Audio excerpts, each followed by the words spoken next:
আমার চকলেট প্রেমী সকল দর্শকদের জন্য আজকে আমার রেসিপি নরম তুলতুলে চকলেট ময়েস্ট কেক। আসসালামু আলাইকুম, কেমন আছেন সবাই? আমি এশা, ওয়েলকাম টু স্টোরি অফ এশা। এই চকলেট কেক একবার বানিয়ে খেলে বারবার বানিয়ে খেতে ইচ্ছা করবে এবং এটা খুব সহজে এবং দ্রুত সময়ে তৈরি হয়ে যায়। চলুন রেসিপিটা দেখে নেই। এর জন্য একটা বোলে আমি নিয়ে নিলাম রুম টেম্পারেচারে থাকা দুটো ডিম, তার মধ্যে দিয়ে দেব হাফ কাপ চিনি। এবার এই দুটো উপকরণ আমি একটা ইলেকট্রিক বিটারের মাধ্যমে ভালোভাবে বিট করে নেব, যতক্ষণ না দুটো উপকরণ মিশে একটা ক্রিমি ফোমে তৈরি হয়। আপনি চাইলে এটা হ্যান্ড হুইস্কের মাধ্যমেও করতে পারেন, কোনো সমস্যা নেই। আমার কাছে ইলেকট্রিক বিটার আছে তাই আমি সেটা ব্যবহার করেছি। 3-4 মিনিট বিট করেই আমার টেক্সচার চলে এসেছে। এবার এর মধ্যে দিয়ে দিচ্ছি আমি হাফ কাপ তেল এবং এর মধ্যে দিয়ে দেব আমি চকলেট এসেন্স। আমার কাছে চকলেট এসেন্স ছিল, আপনার কাছে না থাকলে ভ্যানিলা এসেন্স দিলেও চলবে।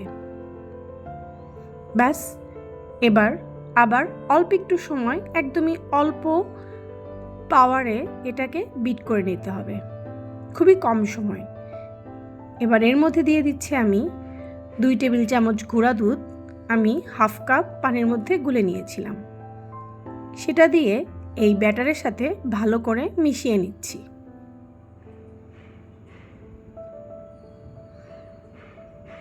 আমার ব্যাটার তৈরি হয়ে গেছে। এবার এর মধ্যে দিয়ে দিব সকল শুকনো উপকরণ। একটা চালের মধ্যে নিয়ে নিলাম আমি 1/3 কাপ ময়দা, 1 চামচের একটু বেশি baking powder, 1/3 cup cocoa powder. ব্যাস, এবার সব উপকরণ ভালো করে চেলে নিব। অনেকেই মিষ্টি জাতীয় খাবারে লবণ পছন্দ করে, আমি একদমই পছন্দ করি না, এর জন্য আমি স্কিপ করেছি। আপনি চাইলে এখানে অল্প একটু লবণ ব্যবহার করতে পারেন। এবার সব উপকরণ একসাথে ভালো করে মিলিয়ে নিতে হবে। এই মেলানোর সময়টা একটু আলতো হাতে করতে হবে যাতে ফোমটা বসে না যায়। এই সময় তাড়াহুড়া না করাই ভালো, ফোমটা বসে গেলে আপনার কেকটাও সফট হবে না।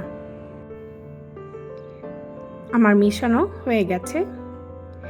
এবার আমি এই মোল্ডের মধ্যে কেক বসাবো, তাই এর মধ্যে ভালো করে তেল ব্রাশ করে নিয়েছি।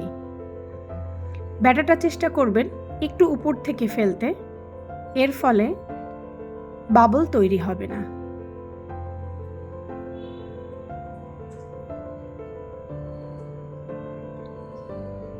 ব্যাটার ঢালার পরে বেশ কয়েকবার ট্যাপ করে নিলেই ভিতরে কোনো বাবল থাকলে সেটা চলে যাবে। আমি এটা ইলেকট্রিক ওভেনে 160 ডিগ্রি সেন্টিগ্রেড তাপমাত্রায় 20 মিনিট থেকে 25 মিনিট বেক করে নিয়েছি।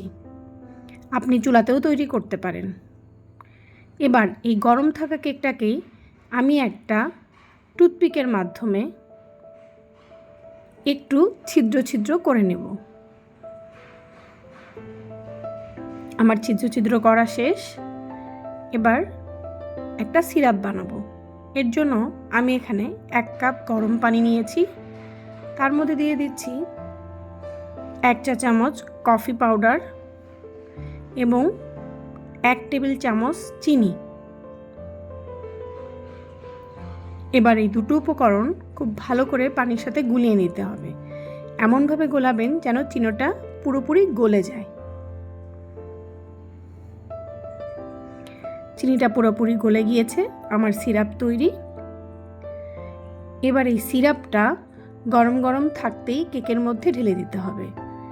কেক গরম গরম থাকতেই সিরাপটা দিবেন, কারণ ঠান্ডা হয়ে গেলে কেক এই সিরাপটা টেনে নিতে পারবে না। তাই এই কাজটা দ্রুত হাতে করে নিতে হবে। ব্যাস, আমার সিরাপ দেওয়া হয়ে গেছে। এবার আমি একটু চকলেট গানাশ তৈরি করে নেব। এর জন্য আমি একটা বাটিতে প্রায় 150 গ্রামের মতো কম্পাউন্ড চকলেট নিয়ে নিয়েছি।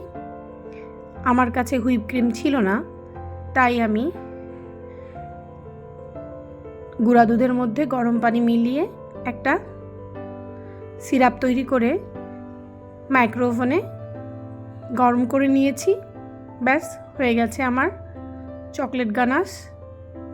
এটা খুব ইজি ওয়ে। এখন চকলেট গানাশটা যতটা পাতলা দেখছেন, একটু সময় রেখে দিলেই এটা সেট হয়ে যাবে।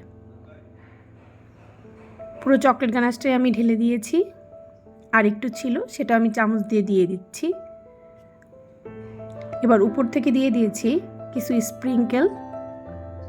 আপনি চাইলে এখানে চকলেট কুচি করেও দিতে পারেন, আবার নাও দিতে পারেন, তাতে কিছুই আসে যায় না।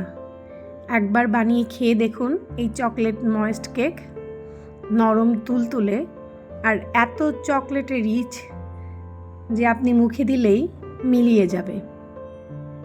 আশা করি আমার আজকের চকলেট কেকের রেসিপিটা আপনাদের ভালো লেগেছে। এতক্ষণ সাথে থাকার জন্য ধন্যবাদ।